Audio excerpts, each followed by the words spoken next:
So good morning, good afternoon, and good evening, depending on where you're zoning in from. My name is Bali, and I am going to present, or delighted to present, a very short piece on the journey from being a CIO to a CEO, or finding your place in the boardroom.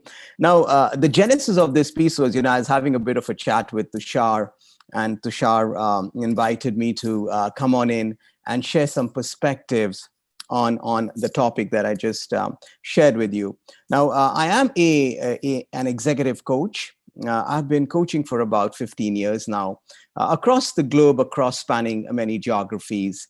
And for the past 5 years, my coaching has really been centered around working with CEOs, founder CEOs, what have you, enabling them to, level up, transform their businesses, and various other leadership pieces that they want to work with. So I work with very large organizations as well, and including a lot of MNCs. And it's been a great journey for me of learning and growth my own self. So today, what I'm going to share with you is this whole walk, as you would call it, maybe from a CIO's mindset to a business leader kind of mindset. So I think where we start off, obviously, and this is what is key when we are making any transition or transformation from a current identity. So if you look at the screen, what we call this is neurological levels of change. Neurological levels of change is based on neuroscience and construct psychology. So if you look at this short little video, or doodle, if you like, what you see is we all intentionally, if you were to transform or make a shift in moving further from where you are, and in this case, we are talking about this whole transition from a CIO mindset to really a CEO's and a business leader's mindset. How do you make that transition? So the first key piece is intention. No transition or transformation can be made without being intentional about it. What that means is we start with the highest level of a human being, which is your purpose. So purpose is a question. The question here is, who are you doing what you're doing for? Now, if you look at your current status or current identity, well, we can safely say it's I am a CIO. You would probably say I'm a CIO. Now, the point is, as a CIO, then, if that is your identity, and that's the next step. Who am I? That's the identity. Now, if that is your identity, obviously, your beliefs and what we have missing here is values will be aligned to your identity, right? Is that safe to say? For example, if you say, I'm a father, now if that's your identity, you're a father, what would you do? You would have some values, you would have some beliefs, right? And then you come to the next level, which is capability to be a father or a parent. The point here is, if we go back to identity, how much do you expand that identity? Identity is expandable. You can expand an identity. So even as a CIO, if you say, okay, I'm a CIO, and you shift it to, no, actually, who am I? Or who am I becoming? Who do I want to become? There's a new identity. I want to become a business leader. So you say, I am a business leader. What that does is your whole beliefs and values would want to shift as per a business leader. Right? And then you have certain skills which you want to adopt and learn. And then you behave, as you go a level down, you behave in a certain manner, which could be building more relationships, networking, thinking far ahead, being responsible, that kind of stuff. And that impacts the environment. So this is a very high level, simply explained tool, and it's a very powerful tool, right? So again, just to sum it up, when you're making any transformation, any leader from A to B, you have to probably look at your purpose. So what was your purpose of becoming a technologist or an engineer or taking this career path? Many people, I know that. So when we work with CEOs and business leaders, that's the first thing we reinforce. Hey, what's your purpose of not just the business, your very purpose?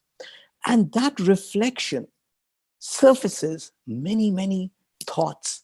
And then you tie that with your identity. Okay, if this is my purpose as a CIO, but this is only going to get me to A, I need to get to B, C, and D. So what should be my purpose then? And then how do I shift my identity?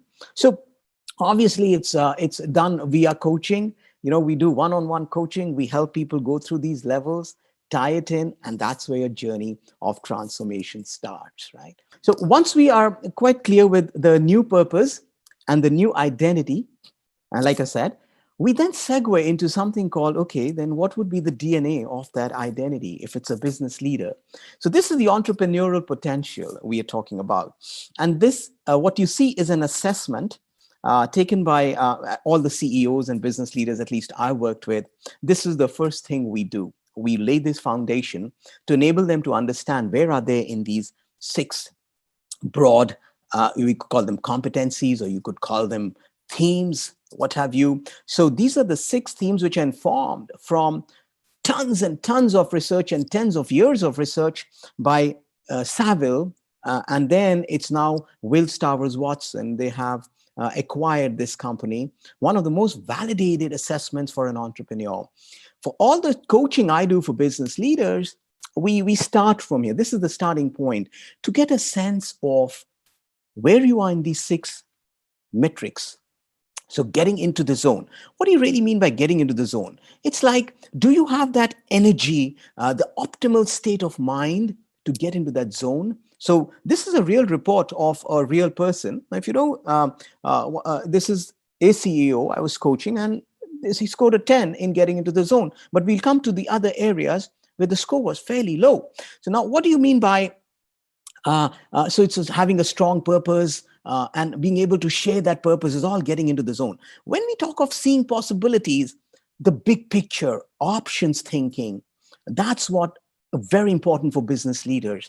Then you look at creating superior opportunities, means spending a lot of time finding out problems of customers, problems of teams. How do you create more opportunities for people, for customers especially? How do you leverage technology for solutions, which perhaps is what most CIOs would do anyways, right? Now, then is staying in the zone. Staying in the zone is more about focusing on very specific targets, right? It's not about being all over the place. No, when you're a business leader and things, you want to focus and stay in the zone after getting into the zone. Opening up to the world is a very big one. Now, that's something that is very important, which is networking, forming relationships, enabling businesses to develop. And that's where, the whole brain, which we go next to, also comes in. Then it is building capability. Building capability is about building your teams, building capacity of the business, which perhaps if you normally wear a CIO's hat and a CIO's identity, one probably doesn't even go there, isn't it? You don't even focus on building capacity, I think, because you're more in tune. You want to be more in tune and attuned to all the technology, the information out there, what the applications of technology. It's more a knowledge and analysis piece, right? So this is a short kind of summary of the entrepreneurial potential. Again, in the coaching journey, we help people who even current entrepreneurs. I work with CEOs who are 8 years, 9 years in the business, and they score pretty low in some of this. That's why the businesses plateau. That's why they don't grow. They're unable to scale. And when they work with each area, the transformation is significant. It's beyond, way beyond where they are in their current states. Yeah. So once this is done, I think I want to now kind of put a spotlight on something very powerful, and that's a whole brain thinking. Another important piece for business leaders or for any professional who wants to level up, who wants to create results that are probably unthinkable, and impact and influence. So the whole brain theory is a theory which is again grounded in research, about 30 years of research by Cobus Neethling, along with some others who have also contributed to the whole brain theory. But Cobus Neethling stood out because he designed the 8 dimensions as well, along with the 4 quadrants. So the 4 quadrants of a brain, very quickly I tell you, is L1, L2, which is the left side of the brain, and then you have R1 and R2, which is the right side of the brain. Now, if it were you, now this is again an online assessment, what I want to kind of share here again is I want to reinforce leadership, and whether you want to be a CEO, find your place in the boardroom, or level up, it's all about awareness. To be aware of your thinking or brain preference. And this is what this tool is. It reveals and unpacks what quadrant you love, which is the quadrant you engage more. We all engage all quadrants, but we prefer a couple of quadrants. So let's say you are an L1. Now, how you use this is, once you are aware of your quadrants, of what you love doing, it's then where, and when you understand the whole brain, then it's very easy to navigate the whole brain, whether you're making a decision, or you are building a relationship, or you want to influence people, or you want to create huge results, strategize. Normally, we strategize from our preferred quadrant, or we communicate from our quadrant. So it's very, I want to give you a very broad sense. Once you know this, what you then do is, as a leader, depending on the situation, depending on the context, you kind of move quadrants, which is relevant and appropriate. I'll give you an example. Say, for example, a business leader and a CEO, their preferred quadrant, ideal quadrant, the dominant ideally would be L1 and R1. They have to have the big picture, these CEOs and business leaders. They have to take risks. They need change. They challenge status quo. They are intuitive. At the same time, they need a lot of knowledge. They need correct information, accurate information. Now, in my experience, and there's again a lot of research, most CEOs are dominant on L1 and R1. This is what they have. Of course, they use the R2, but not much. Now, that is key. For business leaders to be emotionally intelligent is a very key piece of this whole brain piece.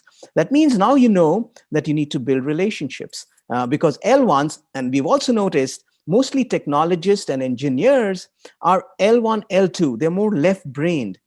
Now, the only piece there is, when they want to transition into real leadership roles, they need to shift to R. They need to shift to the right brain as well and use the whole brain. That is how powerful this tool is. So it's a tool. You need to be more people-centric, more customer-centric, not just look for accurate information and data and all of that. And again, L1s have a tendency to believe they are right. They know everything because they do a lot of research. They have a lot of knowledge. Now, when that comes across in the environment, people disconnect because they talk with a lot of authority, and that's not good for a leader.